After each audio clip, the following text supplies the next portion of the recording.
Muy buenas noches desde Buenos Aires, Argentina. Mi nombre es Javier Leguizamón, representando a Instituto MAR, Instituto de Formación Continua Docente para Padres y Alumnos, en el marco de este segundo encuentro, segundo Congreso Internacional de Educación Emocional, y entre las ponencias del día vamos a cerrar con, con esta ponencia de la profesora Graciela Maregali, que se llama El arte como herramienta para bienestar emocional. Profesora, muy buenas noches, bienvenida, le damos la palabra. ¿Qué tal? Buenas noches a todos los presentes. Bueno, es un gusto, así como lo fue el día lunes para mí, estar con ustedes. Y hoy les traigo un poco más, más lo vivenciado a través de mi aprendizaje. Como les dije el otro día, siempre fui un poco rebelde en el sistema educativo, intentando hacer lo que me iba dictando el corazón, y eso me llevó de verdad a tener mucha satisfacción. Eh, yo trabajé durante mucho tiempo en un jardín de infantes. Y mi mayor preocupación era que estos nenes, yo proveniente de un jardín urbano, eh, con muchos alumnos, muchos niños muy grandes, eh, sentía que estos chiquitos no se podían comunicar ni, y estaban muy limitados en el área del lenguaje. Entonces mi mayor obsesión era poder enseñar, alfabetizarlos. Y siguiendo un poco lo que les decía el otro, Disculpame, sí, vos ahora lo que nos vas a contar es sobre los chiquitos del área rural, ¿no es cierto? Venías de un área urbana para los que no te hayan visto todavía. claro, y lo que sucedió. Eh, ¿De dónde es que yo siento que la educación artística debe ser como un eje, como un tronco dentro del sistema educativo para que todas las demás áreas puedan confluir y entrar y salir de él? Lamentablemente en las escuelas se utilizan una o dos eh, profesores o de música o de plástica, y todas las demás quedan de lado, a sabiendas de que cada una de ellas está interconectadas entre sí, se necesita una de la otra, y que cada una ayuda eh, de alguna manera a reconocernos como seres emocionales, y, y poder ponerlo, eh, o poder decir lo que sentimos a través de un dibujo, a través de una dramatización, a través de una danza, a través de una canción, a través de un cuento. Eh, En ese momento me di cuenta yo que estos nenitos necesitaban más que llenarles de contenidos, enseñarles a pensar, y, y también me daba cuenta de que si más contenidos les brindaba, menos interés tenían en aprender, y lo que no estaba haciendo es despertar en ellos la curiosidad para que sean cada vez más creativos. Eso lo fui descubriendo con el tiempo. Entonces, yo este proyecto lo van a ver muy acotado, enfocado para el área de las prácticas del lenguaje, pero yo les voy a ir contando cómo fui armando entretejiendo las demás áreas. Eh,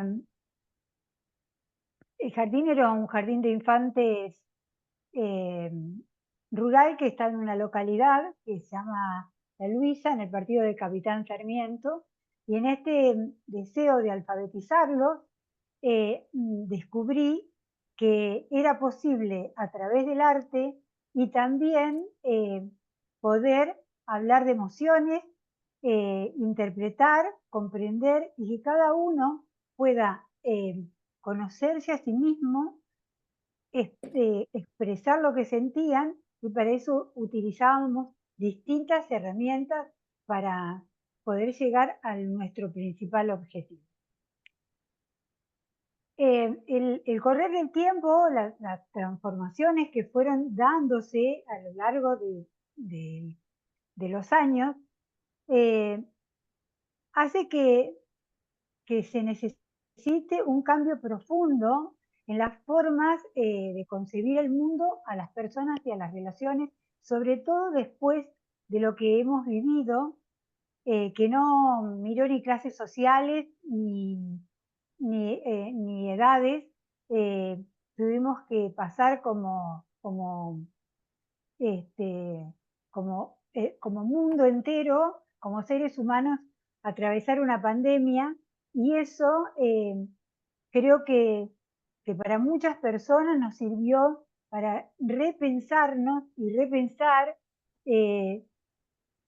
las actividades que se realizan dentro de la escuela. Yo recuerdo que mi nieta, más la del medio, cuando yo le pregunté, cuando habían empezado a ir a la escuela en burbujas, le pregunté si tenían que ir con el uniforme porque iba 1 hora, me dijo, es todo igual que antes, abuela, solo que más aburrido. Entonces ahí le pregunté cómo debería ser la escuela para que no sea igual que antes y tampoco sea aburrida, y me dijo, donde podamos jugar un poco más. Después yo escribí sobre ese tema porque seguí indagando, ¿no? ¿Cuál sería la escuela donde sea un poco más feliz? Entonces, a raíz de esa transformación cultural y de la gran cantidad de etiquetas con que están catalogadas las familias y los niños, sin darnos cuenta, hemos clasificado de acuerdo al lugar donde provienen, a la clase social, a la raza, y muchas veces, sin intención, por supuesto, hemos condenado al fracaso a los niños y a las niñas, considerándolos que si vienen de este entorno familiar no van a aprender, la familia no les interesa. Entonces, teníamos niños y familias etiquetadas. Empezamos a revalorizar lo que ellos poseían, porque era muy interesante lo que ellos nos brindaban todo el tiempo, y todo el conocimiento que poseían del entorno natural donde ellos vivían, y nos dábamos cuenta que era muy posibilitador.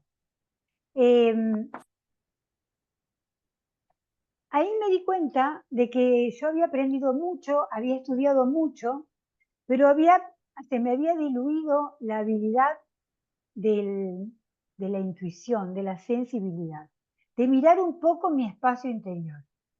Entonces, esto que les decía recién, necesitaba enseñarles a pensar, y era un desafío para mí todos los días. También descubrimos que la educación artística, cuando comenzamos a edades muy tempranas, nos garantiza que se va a nutrir de las emociones para que los niños puedan crear, y también se producen vínculos afectivos y empáticos entre ellos, y empiezan a encontrar otras maneras de expresarse. En todo este proyecto se incrementó la capacidad de reflexión, apareciendo nuevas herramientas verbales, los chicos cooperaban entre ellos, hubo un mayor desarrollo de la autoestima, de la motivación, de mayor tolerancia a la frustración y mayor seguridad.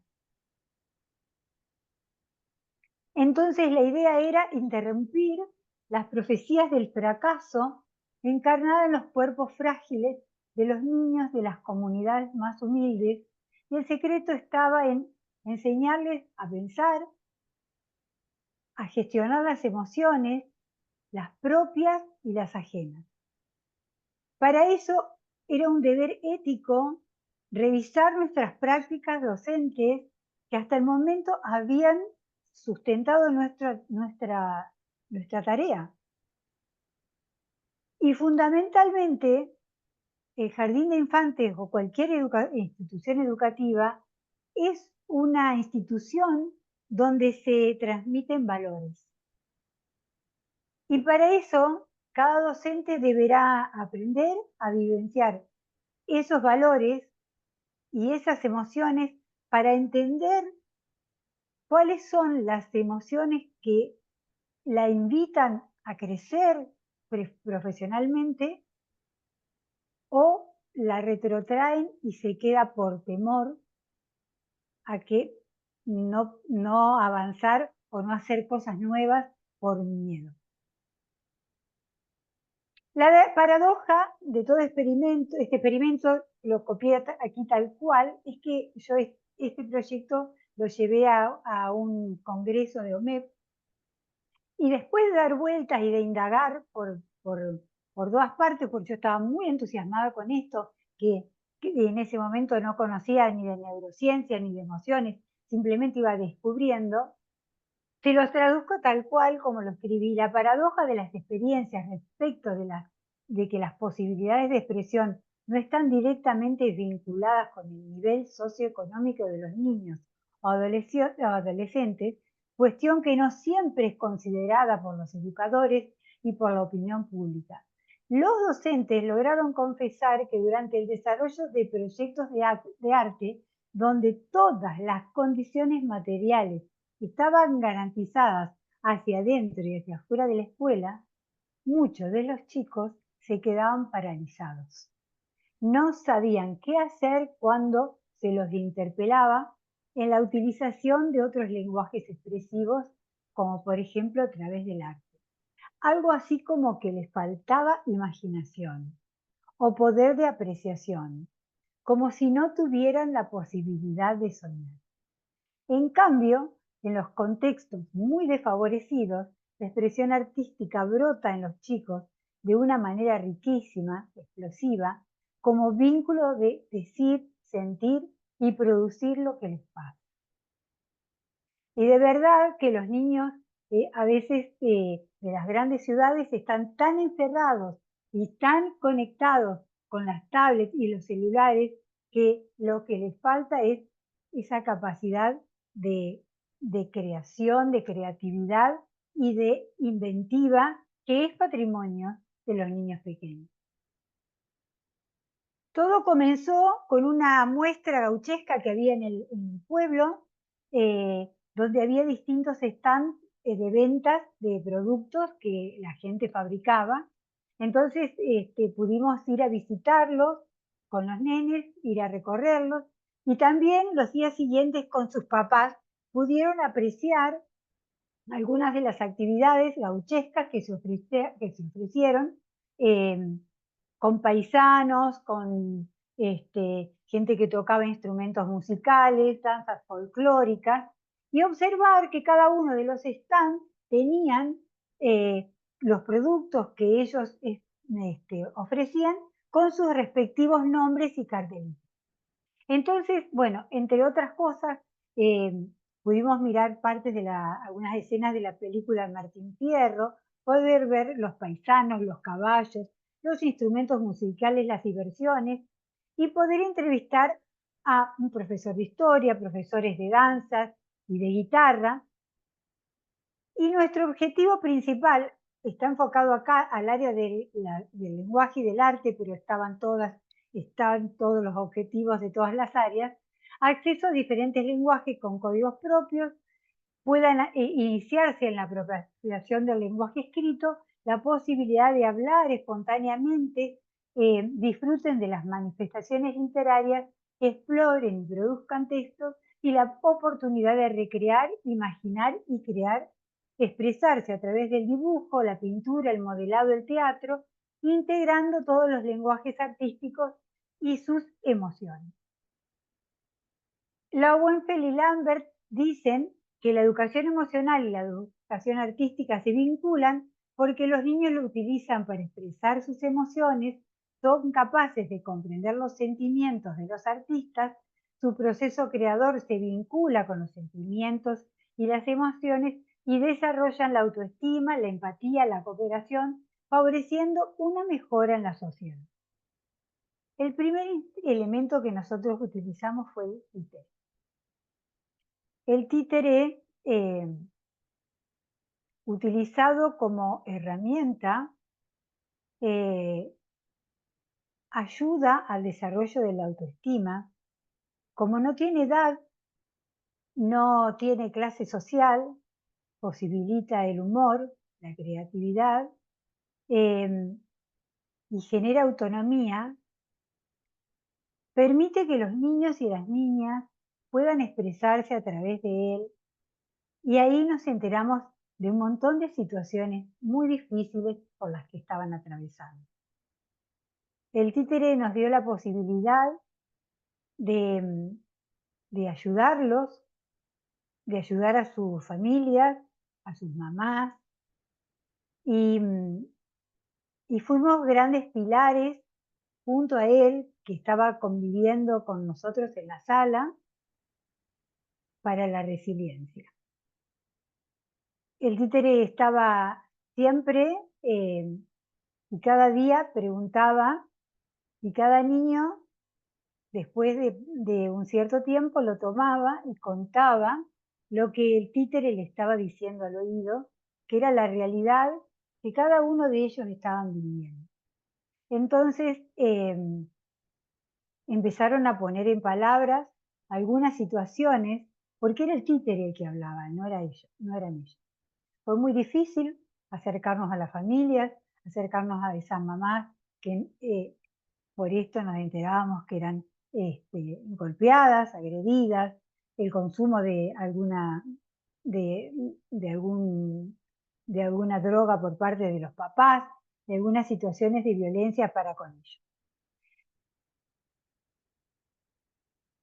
Entonces nos encontramos muy entusiasmadas con esto, porque sentíamos que íbamos a mejorar la calidad educativa, íbamos a acceder a las distintas expresiones artísticas, era un nuevo desafío para nosotras, teníamos que empezar a convivir con esta nueva manera de trabajar, crear un ambiente de confianza, de mucha solidaridad, de mucho respeto. Por eso es que el tema de los valores se reivindicó mucho con un proyecto que era cuidarse y cuidar al otro, para poder crear entre todos normas que fueron consensuadas con las familias y con ellos, y que nos permitieran solucionar todo tipo de conflictos, porque de alguna manera íbamos a romper con este estereotipo que se venía fomentando desde siempre, a pesar de todas las contras que iba teniendo y todas las discusiones por las que yo iba atravesando. Y también la posibilidad de atender a la diversidad de una sala integrada de niños de 3, 4 y 5 años, que todos tenían distintos puntos de partida. Cuando ellos se encontraron con este abanico de posibilidades, encontraron como nuevos espacios para aprender, y en realidad nosotros todos anhelamos a una sociedad más justa, más solidaria, más participativa, y pensamos o les endilgamos a los niños esa posibilidad de que sean los hombres y las mujeres de mañana y que son los que van a cambiar a la sociedad, pero necesitamos que cada uno de los maestros se comprometa en esta instancia para poder transmitirlo, porque nadie puede dar lo que no tiene dentro suyo. Entonces, cada docente debía vivenciar esos valores, ya que enseñamos con nuestros gestos, con nuestras actitudes, con nuestros silencios y con nuestras palabras. Entonces era muy importante ese nuevo aire, esa nueva mirada por las que por la que estábamos trabajando las dos juntas, éramos dos maestras, yo directivo y docente y una preceptora. Al incluir la educación artística en el proceso educativo se logró desarrollar habilidades emocionales y sociales, porque a través de esas producciones los niños comienzan a ver el mundo de manera diferente, se desarrolla la autoestima. Con la danza, con el teatro, con la música, con la literatura, empiezan a ganar seguridad, empiezan a cooperar entre ellos, a no sentir que habían fracasado, sino que podían evaluarse y volver a intentarlo. Y estas habilidades los ayudaban a reconocer, no solo a ver como lo hacemos habitualmente, ¿no? Es por eso es que no sé por qué las áreas artísticas están tan olvidadas y están siempre, como les decía hoy, al final de los diseños curriculares. Nosotros no queríamos de ninguna manera sacar niños artistas, sino desarrollar esas capacidades. Era un trabajo de verdad de construcción del ser como ser y para que salga de ellos su esencia y que cada uno después pudiera semillar en los corazones de los demás y que así sí puedan ser personas que oxigenen el planeta. Ahí nos encontramos y descubrimos que dentro del mismo grupo había artistas, pensadores, deportistas, científicos, músicos, poetas, y cada uno fue sumando, aportaron, recibieron, empezaron a hacer críticas, a componer y a jugar este juego maravilloso que fue Crecer Juntos.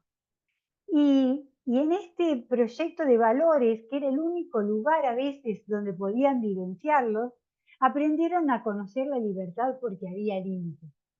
Pero además, esto que en ese momento era complejo por la comunidad, pero que hoy lo vivo continuamente y lo veo, los casos de bullying, de violencia, de consumo, de suicidios, a los chicos les faltan referentes y les faltan referentes de los cuales ellos puedan aferrarse emocionalmente y que sean unos líderes para ellos. Y para eso necesitamos maestros muy creativos, ¿no? Porque necesitamos hacernos conscientes a nosotros mismos del poder de la creatividad y de la libertad que tenemos, y los maestros tienen que dar lo mejor sin tener miedo, sin ponerse límites, porque los maestros somos los primeros que nos ponemos límites diciendo que es el sistema el que nos limita. Necesitamos ser muy valientes, tener la mente muy abierta, mucha humildad, ser muy curiosos y amar lo que hacemos. Los chicos empezaron a encontrar explicaciones porque había todo el tiempo preguntas. Todo el tiempo se trabajaba para qué hago lo que hago, hasta el momento de la merienda y del almuerzo. Bueno, esto de que cada docente debe dar lo mejor de sí y experimentar sin temor, y esta nueva manera de vincularnos y de trabajar trajo como una nueva energía, como nuevos colores al jardín y hubo mucha más armonía con las familias y con las relaciones interpersonales. La experiencia que nosotros queríamos llevar a cabo era una muestra gauchesca para el Día de la Tradición. Entre todas las cosas que habíamos investigado, habían venido los profesores de folclore y sabemos que la expresión corporal y la danza son esenciales para la autoimagen, para desarrollar la empatía, para poder conocerse, cómo uno puede estar limitado con sus movimientos, para conocer que hay un otro.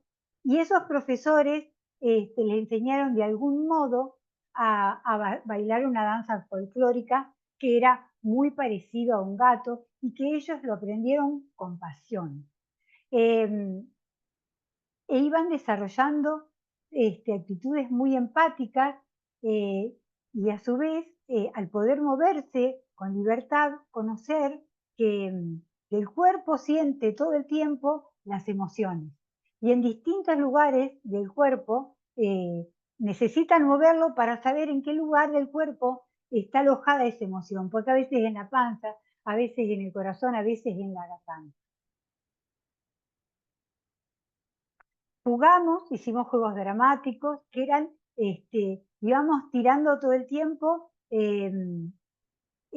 ideas para que ellos tengan la necesidad de investigar. Entonces, iban recreando el juego y nosotros otra vez brindábamos preguntas para que ellos intenten ser curiosos y lleven esa inquietud a la familia. Entonces indagaban, hacíamos entrevistas, buscábamos información, eso íbamos, y con eso íbamos haciendo, juntando todo el material para la muestra. Hicieron un listado de la ropa que usaba el gaucho, cómo se vestía, los accesorios, los abrigos, y empezaron a escribir por sí mismos. Observaron algunas escenas de la película, la comentamos, observaron cuadros de pintores que hacían referencia a las zonas rurales, hablamos de sus biografías, ellos tenían experiencia en la expresión plástica porque ya íbamos varias veces a dibujar, entonces ellos miraban con intención, ya estaban entrenados en eso, sus producciones eran cada vez más detalladas y podían utilizar el lenguaje oral para describir cómo lo habían hecho el fondo, cómo habían hecho la figura, qué colores habían mezclado para obtener determinado color para hacer el fondo, que habían mezclado el rojo con el naranja, pero lo iban haciendo todo el tiempo desde los aprendizajes que habían recibido. En estos distintos cuadros de pintores les llamó muchísimo la atención esto y tuvimos que hacer un proyecto de qué se trataban las postas y por qué se utilizaban, y ellos lo compararon con un hotel de hoy, ¿no? Ese era un lugar como si fuera un hotel. Esto llevaba muchos contenidos de ciencias sociales, pero también de ciencias naturales, porque debieron aprender de por qué el hombre se trasladaba a caballo, cuáles eran los animales que había en el campo, cuáles eran las aves que se encontraban, qué animales podían criar en el campo y por qué los cambiaban, por qué iban, paraban en las postas, por qué estaban construidas así, con qué se alimentaban.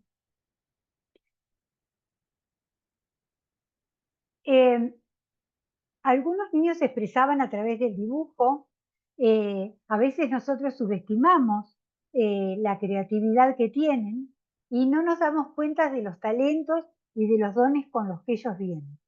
Hay que poder darles la posibilidad de que abran, saquen esas capas y que puedan descubrirse y descubrir lo que ellos tienen dentro y no lo pueden, si no hay un adulto que los ayude, no lo van a poder mostrar.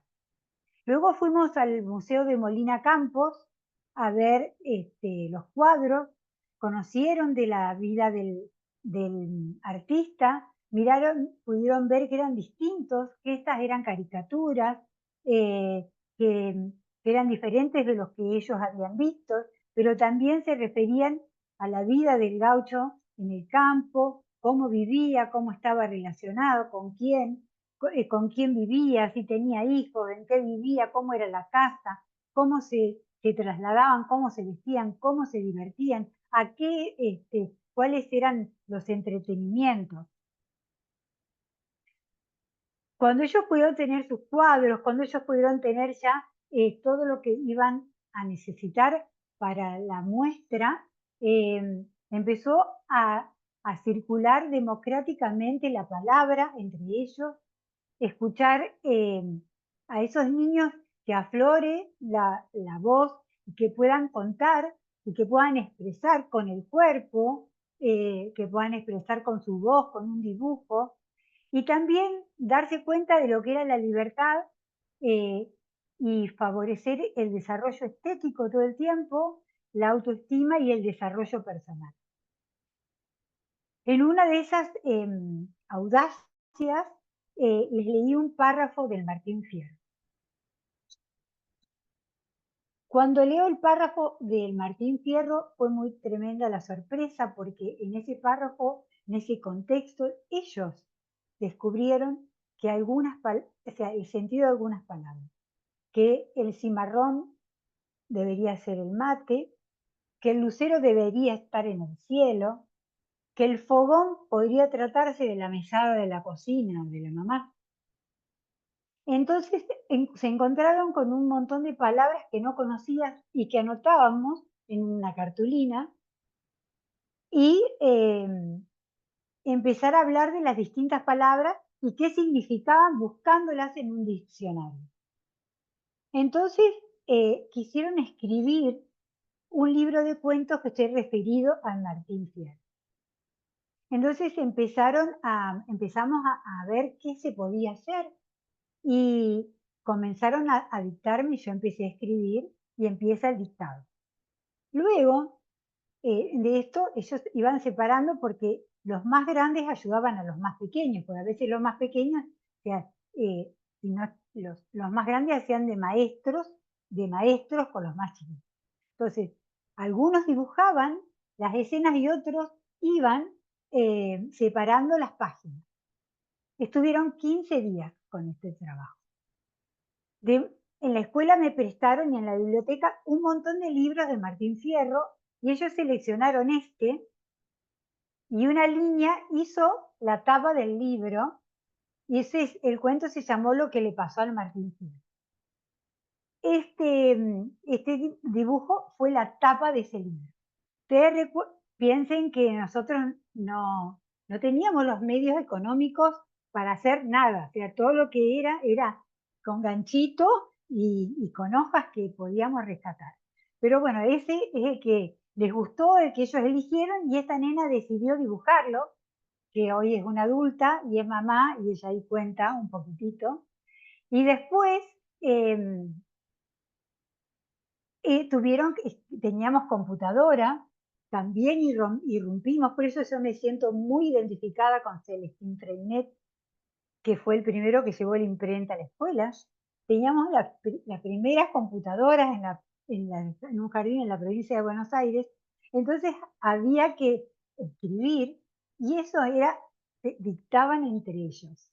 De verdad que fue maravilloso ver cómo era la de hoja, porque una dictaba al otro, la de hoja con la de ala, con la de, no sé, que era la B larga, o sea, iban así, se iban escribiendo, tenía 4 páginas el libro, y estaba, este de aquí abajo, es uno de los dibujos del alumno que les conté el otro día que me hizo el tatuaje en la mano, ¿no? Pero claramente el dibujo de ese chico, ¿no? Y bueno, el gaucho, el pobre Martín Fierro, había salido al campo, había dejado los gurises, los horneros, o sea, todo lo que ellos habían investigado en ciencias naturales.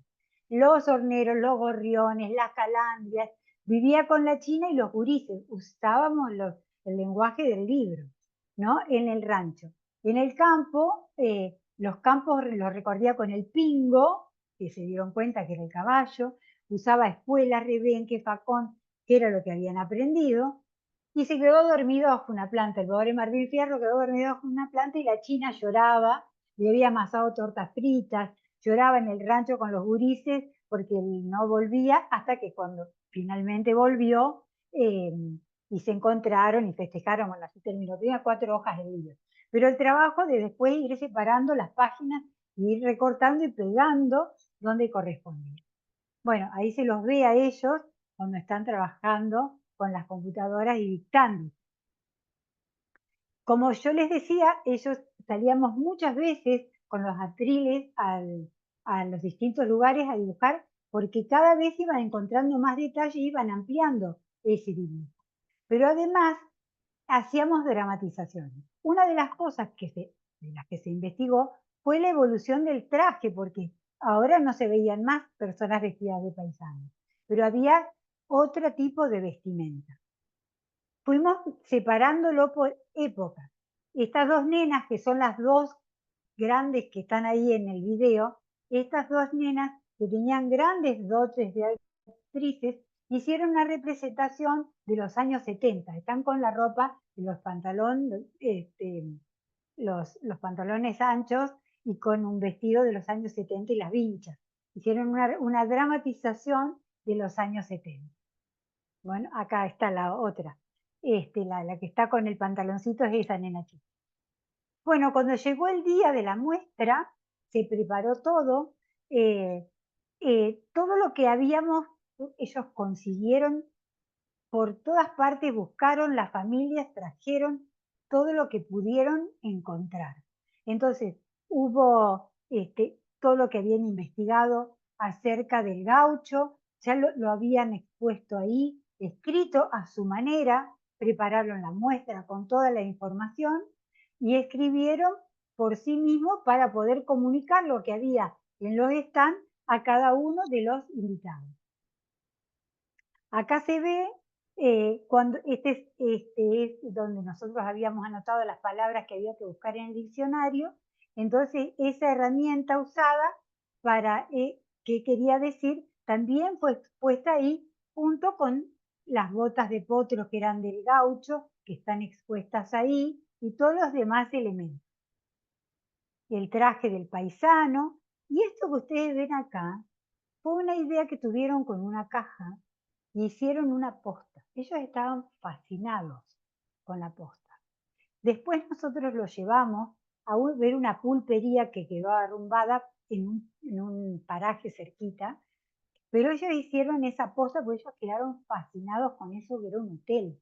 Y cómo es que cambiaban los caballos, cómo es que los dejaban y se iban con otros que no eran los de ellos. Entonces, bueno, consiguieron guitarras, trajes. Acá está descrito el traje del paisano, dibujado. Acá está el traje de la paisana. Con todos ellos iban escribiendo. Y en medio de eso nos atravesó el Día de la Raza en ese momento. Entonces, también tenemos que incorporar. Teníamos que anexarlo a todo lo que estábamos haciendo, porque finalmente nosotros en el norte teníamos algo de nuestra cultura.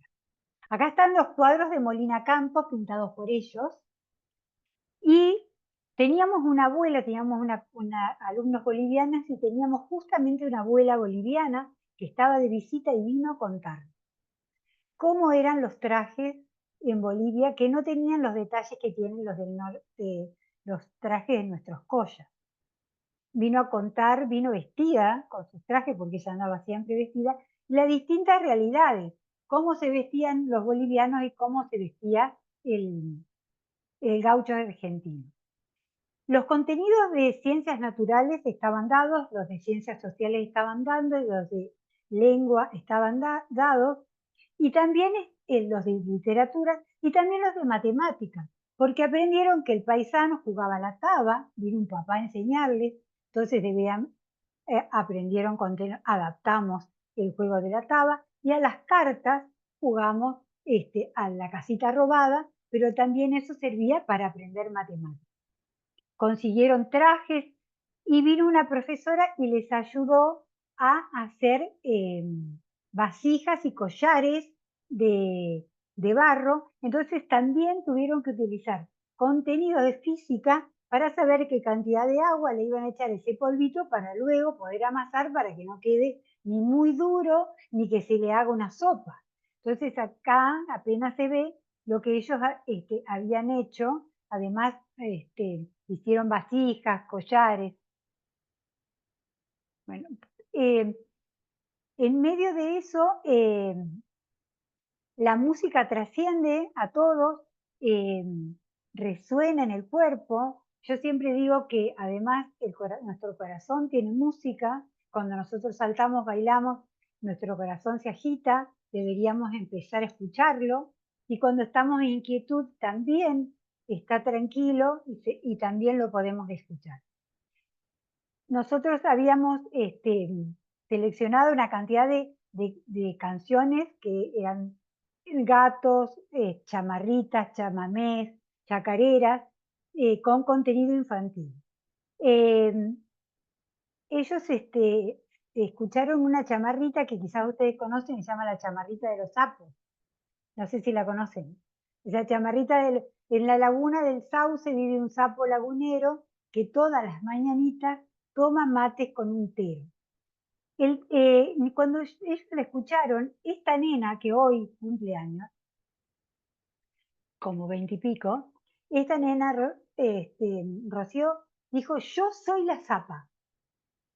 Y la zapa venía sentada en una hoja en la laguna. Y ella dice, y yo me siento acá, y se sentó arriba de un trapo de piso que había en la entrada del jardín. Y esa era la hoja. Y él dijo, yo soy el sapo, y el que hacía de tero agarró un palo y puso el pie arriba de la silla y tocaba la guitarra. Pero nadie les dijo, tenían tal entrenamiento que les salía solo, que después hubo que hacer nada más que detalles. Y ahí ellos, porque después se enamoran y se casan, el sapo y la zapa, se enamoran y se casan, y entonces ahí ellos están bailando la chamarrita, ¿no? El sapo y la zapa. No tengo la foto, le pedí a la mamá hace muchísimo, si no tenía del nene vestido de tero, me dice, no, porque era otra época. Bueno, acá están las producciones, todo lo que nosotros habíamos salido a pintar, el frente de una estancia, el frente de una casa, y todas las pinturas de Molina Campos que habían hecho los chicos en referencia, las de arriba son las reales y las de abajo son las que ellos dibujaban por sus propios, desde sus propios descubrimientos. Bueno, también pudimos ver la leyenda de la yerba mate, y vino una señora a contarnos cómo se hilaba la lana y trajo un telar, que tampoco tengo foto, no encontré la foto del telarcito. Nosotros, la señora vino a contarles cómo trabajaban en el telar, cómo tejían, y nosotros les armamos unos telarcitos muy chiquitos donde ellos se fabricaron los más grandes, ayudaron después a los más chiquitos y la familia ayudaron a los más chiquititos a armar una especie de estuche para guardar el cepillo de dientes y la pasta dental. Pero el secreto estaba en que en ese telarcito ellos tenían que tener memoria de la cantidad.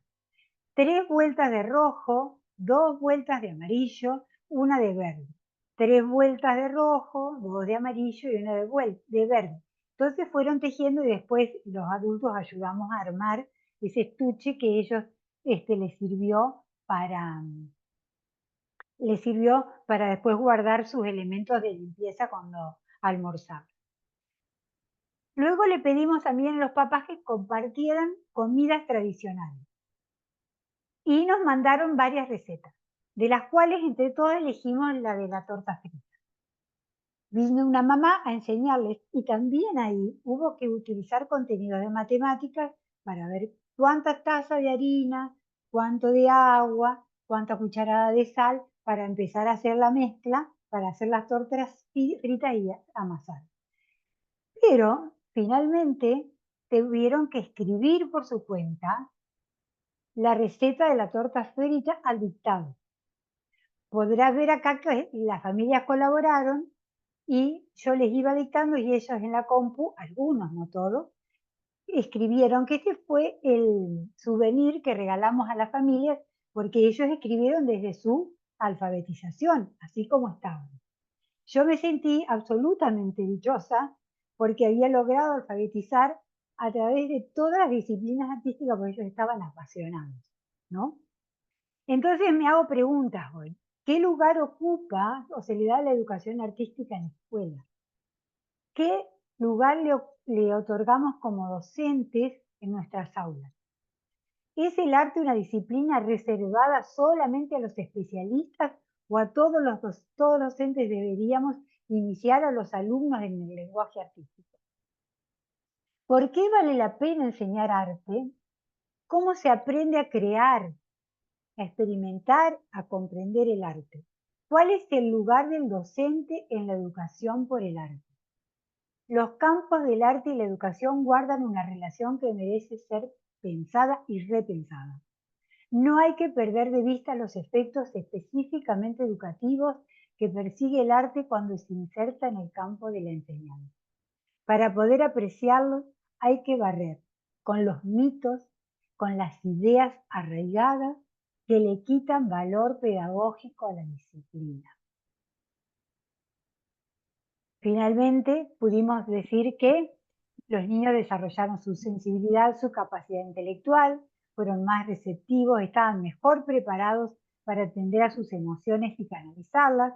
Sus conocimientos serán el resultado de un proceso reflexivo, expresarán sus emociones entre los grupos, mayor tolerancia a la frustración, relaciones interpersonales de calidad, enriquecimiento de su experiencia vital. Les muestro, no sé cómo estamos de tiempo. Vamos bien. Bueno, esta es mi nieta que cumplió 15 cuando era chiquita, parece que supiera tocar la guitarra. Cuando el chico tiene ese talento adentro, no lo podemos despreciar. Observen esto. ¿Se escucha? ¿Se escucha? Sí.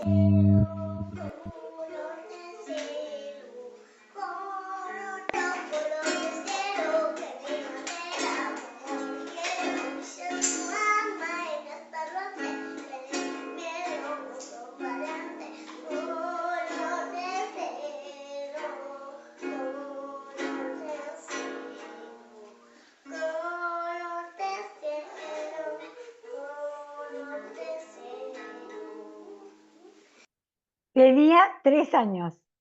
Tenía 3 años. Y su hermana, que es la que me dijo que decía, pero o sea, tengo muchas cosas, que no sea igual, que estoy igual que antes, pero más aburrido, cuando tenía 2. Sí, ya lo conozco. Pajaritos. Loso.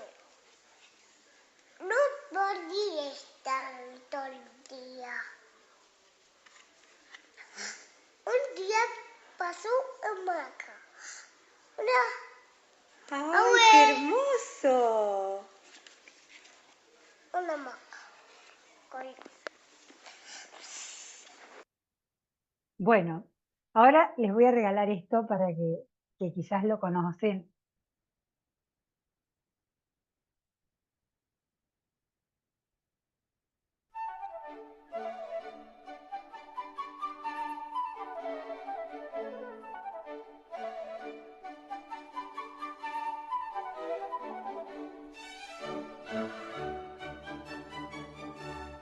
Los niños tenemos 100 lenguajes. 100 lenguajes. 100 manos. 100 manos. 100 pensamientos. 100 pensamientos. 100 formas de pensar. 100 formas de pensar. De jugar y de hablar. 100. Siempre 100. Santo, siempre santo. 100 formas de escuchar y amar. 100 alegrías para cantar y entender. Para cantar y entender. 100 formas de descubrir. 100 formas de descubrir. 100 formas de inventar. 100 formas de inventar. 100 mundos para soñar. 100 mundos para soñar.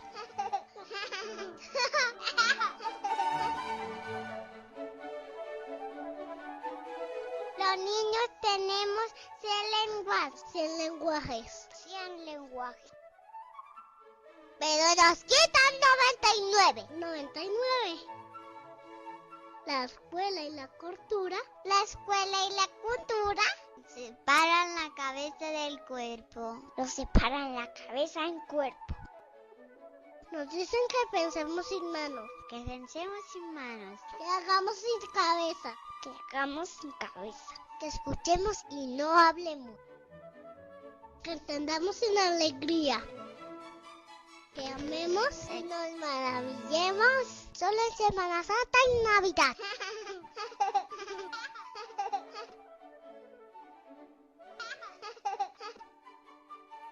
Nos dicen que descubramos un mundo que ya existe. Un mundo que ya existe. Y decían, nos roban 99. 99. Nos dicen que el juego y el trabajo, la realidad y la fantasía, la ciencia y la imaginación, el cielo y la tierra, la razón y el sueño, son cosas que no están juntas. Que no están juntas.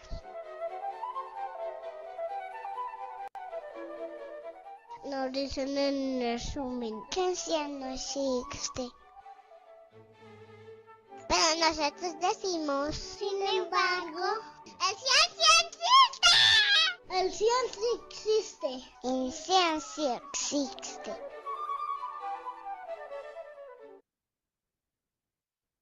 Muchas gracias. Muchas Hermoso. gracias. Ay, Graciela. Déjame decirle algo, Javi, antes de cerrar.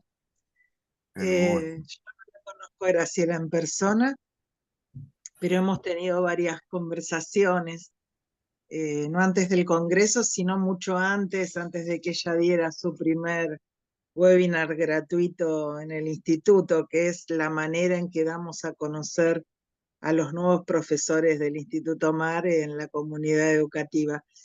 Estoy acá, como ya se imaginarán, lagrimeando porque me siento muy identificada con la manera de trabajar de Graciela. No podíamos creer cuando nos contamos acerca de nuestros libros, los que escucharon hoy mi ponencia más temprano, vieron que sin conocernos, una en una punta del país, la otra en la otra punta, hicimos algo similar, ¿no? Articular las materias y lograr aprendizajes muy significativos. Les puedo asegurar que esos alumnos de GRA no se olvidan de estas experiencias. No, Y no. así como los míos que les conté que me los encuentro por acá también, Claro, porque sigo viviendo cerquita y ya tienen 45, 50 años. Y me dicen, señorita, ¿te acordás cuando hicimos la fábrica de fideos, la fábrica de ñoquis? O cuando hacíamos pan casero, o cuando hicimos el museo, cuando escribimos los cuentos. Y por eso este congreso, que justamente es de educación emocional, nos hizo emocionar a nosotros, ¿no? Para los que ya estamos fuera del sistema, porque ya o jubilados o a punto de jubilarnos, y para los nuevos que pueden copiar alguna de estas ideas. Yo en el libro digo, copiarse está permitido. Nos dijeron que no, pero ¿cómo no nos vamos a copiar lo bueno? ¿Cómo no vamos a intentar ponerlo en práctica? Hoy una maestra de Piura, de Perú, nos envió unas fotitos hermosas de cómo puso en práctica los títeres en base a lo que había contado Alejandro Jara Villaseñor y su colectivo de Titeroterapia Sin Fronteras. ¿Cómo no se va a copiar? Los chicos hasta le Claro. pusieron nombre a cada uno de los animalitos. Profe, Claro. Sí, ¿sería posible que podamos tener el video nosotros? sí, sería posible, pero lo que no sé es cómo se manda. Ah, bueno, bueno. Si se Si vos me puede, explicás, sería si bárbaro. vos Seguro que me, te quedó grabado o en la compu o en el WhatsApp y pones reenviar y listo. Y si no, decinos cómo se llama el video y seguro que está en las redes. Lo podemos buscar. no creo, si vos me explicás cómo yo lo mando, no tengo problemas, porque hay manera de mandarlo, Ahí pero no sé Dice que cómo. nos va a asistir. Alejandra está ofreciendo ayuda. ¿Cómo? Alejandra Romero, una de nuestras profes, está ofreciendo ayuda. Claro, Después bueno, nos ponemos. sí, claro, sí, Bueno, porque el yo he mandado acceso muchas fotos y eso por hay WeTransfer, que es, no me acuerdo bien cómo se hace, que lo tenés que descargar porque si no a los 7 días te desaparece. Pero he mandado, o sea, muchas fotos y eso, pero no sé un video, no lo, bueno, después pero Ale te con todo explico. gusto. Bueno, Me bueno. gustaría si alguno de los participantes tiene alguna pregunta o si en el chat hay alguna registrada. Yo la verdad no podía sacarlos. Miren la belleza de ese patio del jardín y cómo ellos habían descubierto el color de las hojas. Y un día, yo saqué esa foto con mi hijo, y un día me Yo lo dijo, dejaba. señor, llueve amarillo, que eran todas las hojas que iban cayendo, ¿no? Porque estaban todo el tiempo atentos al cielo, a la naturaleza, todo lo que veían, porque tenían un gran entrenamiento. Ellos dejaron los chicos que la pasaron más difícil son los que dejaron sus testimonios al final del libro. Y el que no se animó a escribir, el que me hizo tatuar.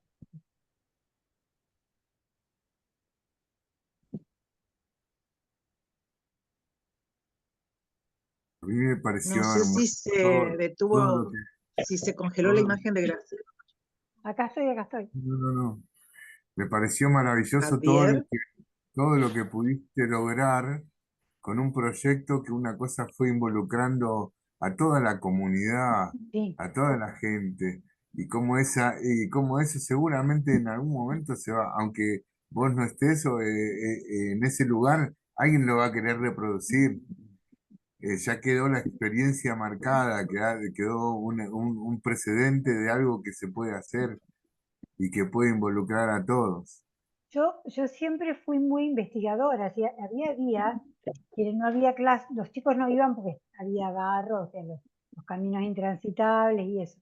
Pero yo andaba investigando. ¿Saben que en ese pueblo hay una estancia que los nenes me decían que era un castillo? Yo sabía de la estancia, pero los nenes me decían que había un castillo y que al lado del castillo había un bosque que podía haber lobos. Y era un montón de plantas que había. Pero le hice toda una investigación en la comunidad preguntándoles si ellos sabían qué referencia histórica tenía esa estancia. Nadie sabía nada. Había sido la casa de los padres de Cornelio Saavedra. Esa wow. estancia, la estancia de después la estancia de Saavedra, la estación de tren que estaba enfrente se llamaba Saavedra, y después le pusieron la Luisa porque había ya una estación Saavedra, entonces por Luisa Saavedra de Lama. Pero los padres de Cornelio Saavedra se refugió ahí y la casa, el casco de la estancia, acá está, mira. Esta es la entrada, tiene una gran similitud con el cabildo. Cuando nosotros entramos con los chicos a ver esa casa y pudimos entrar a verlas, las cosas que ellos decían, pues, estaban tan apasionados que decía, pero claro, ¿cómo no iban a tener esas puertas con las polleras anchas que llevaban? O sea, porque claro, si habían visto los trajes, la ropa, dice, ¿cómo no van a tener esas puertas con las polleras anchas que llevaban? Porque toda esta parte de acá adentro, que va para allá, el casco está muy adentro, pero esa parte tiene unas puertas enormes. Entonces, la similitud con el cabildo y poder hacer el acto del 25 de mayo ahí, en ese lugar, nadie sabía, y todos estos costaditos de acá es donde ellos me decían que había un bosque, que había lobos. Y no sabía nada, plantas. Pero bueno, pudieron descubrir que no era un castillo, que era una referencia histórica que se parecía al Cabildo, y, y que no era un bosque, lo que una selva, una selva. Y entonces, bueno, nadie sabía, o sea, si uno no conoce esa comunidad profundamente y la vivencia como propia, no se puede trabajar. Yo era como parte de mí. Entonces todo el tiempo andaba investigando, recorriendo.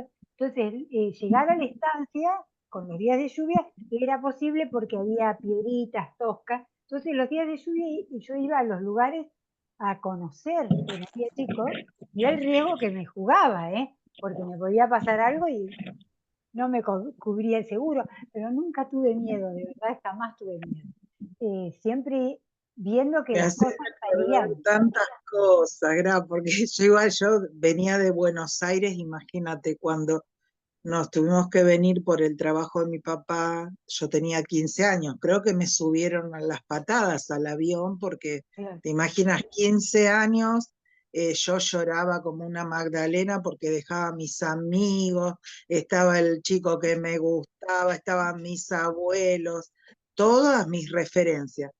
Y cuando después volví a estudiar a Buenos Aires, me recibí, vine inmediatamente después de 2, 3 meses a Puerto Madryn y siempre trabajé acá. En Puerto Madryn y en la cordillera también trabajé en el Hoyo. Y me puse a investigar todo, porque en la época que nosotros fuimos a la escuela, cada provincia tenía el manual del alumno bonaerense, el manual del alumno claro. de Río Negro, el de Chubut. Estaba como todo muy dividido. No sé cómo es ahora la primaria. Entonces me puse a investigar porque yo decía, ¿cómo les cuento a los chicos la historia de su lugar? Claro, ¿No? Más los más chiquititos que conocen la casa, el barrio y algo de su ciudad, ¿no? claro. Y bueno, yo hoy en día me siento más de Puerto Madryn que de Buenos Aires, ¿no? Porque, eh, digo, soy hija adoptiva acá, pero Yo- hija al fin.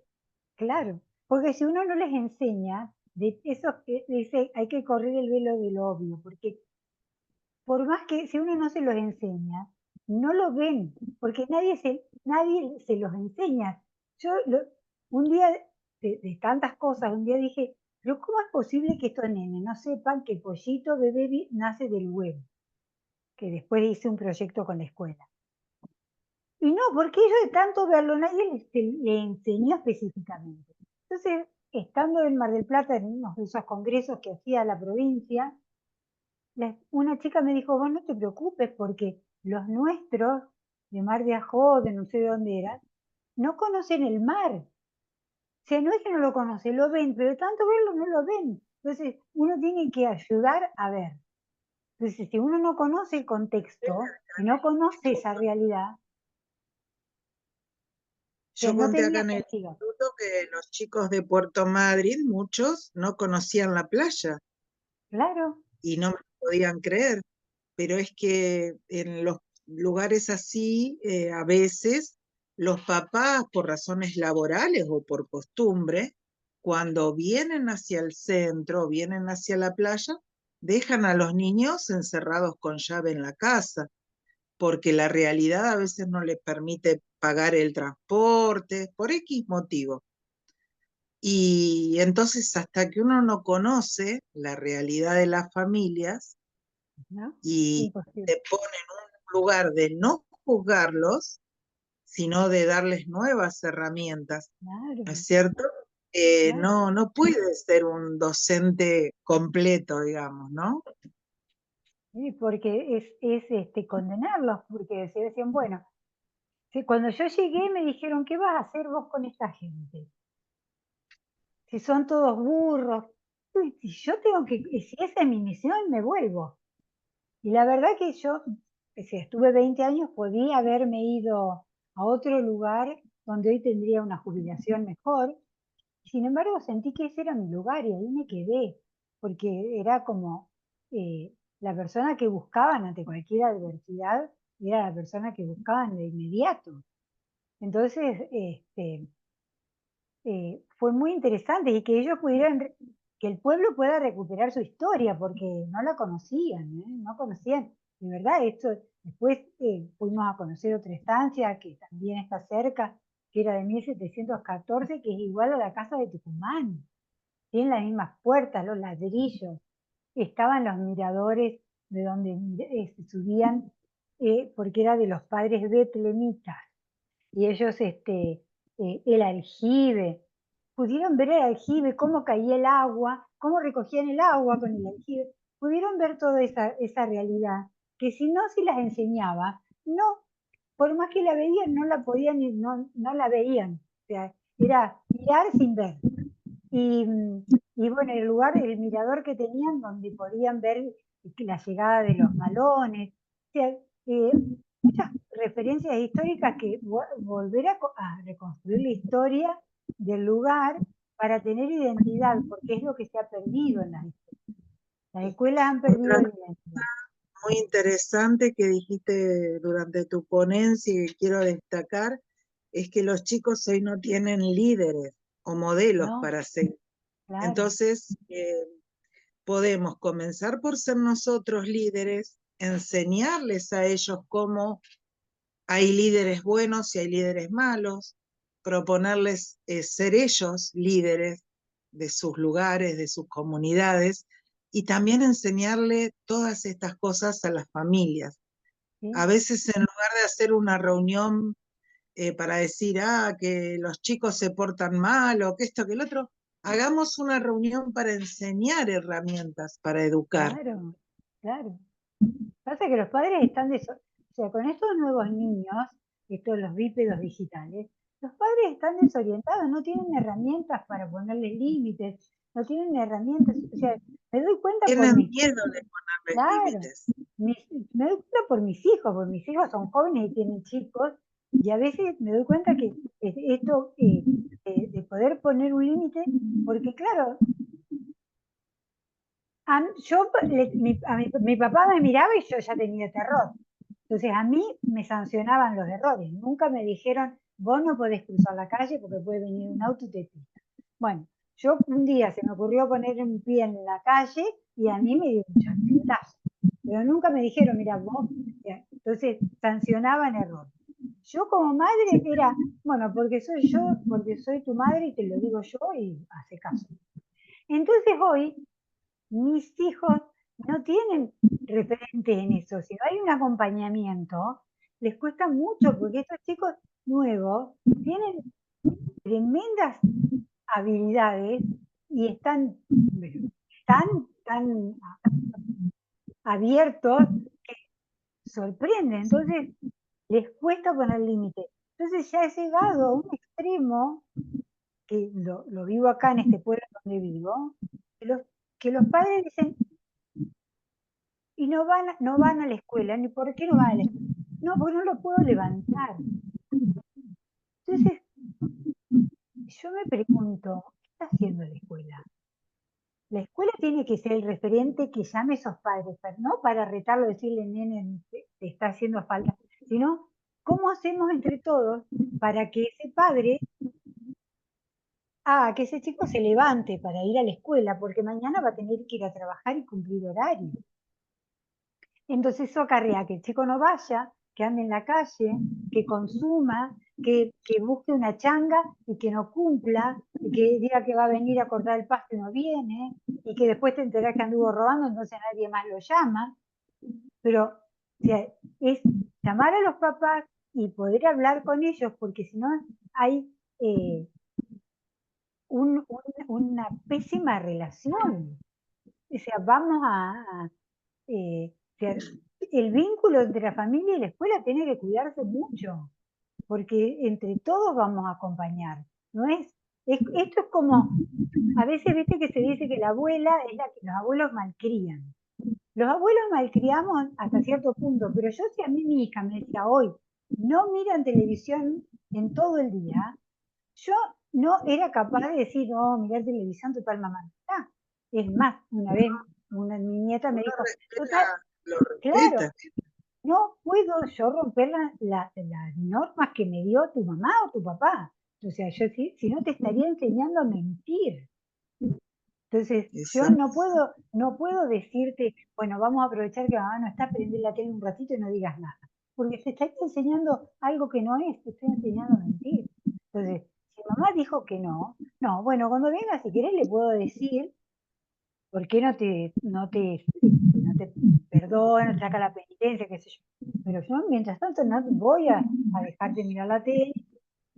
Pero nos han indicado a los abuelos un papel que tampoco es, porque tenemos que acompañar a nuestros hijos en la puesta de límites para ir todos juntos, porque si no, la abuela lo deja, que se tire arriba a la cama con las zapatillas embarradas, la madre no lo deja, entonces es todo pongámonos de acuerdo, porque el niño después va a estar con otros adultos que no son los abuelos y los padres, y le van a, Los confunde, si no.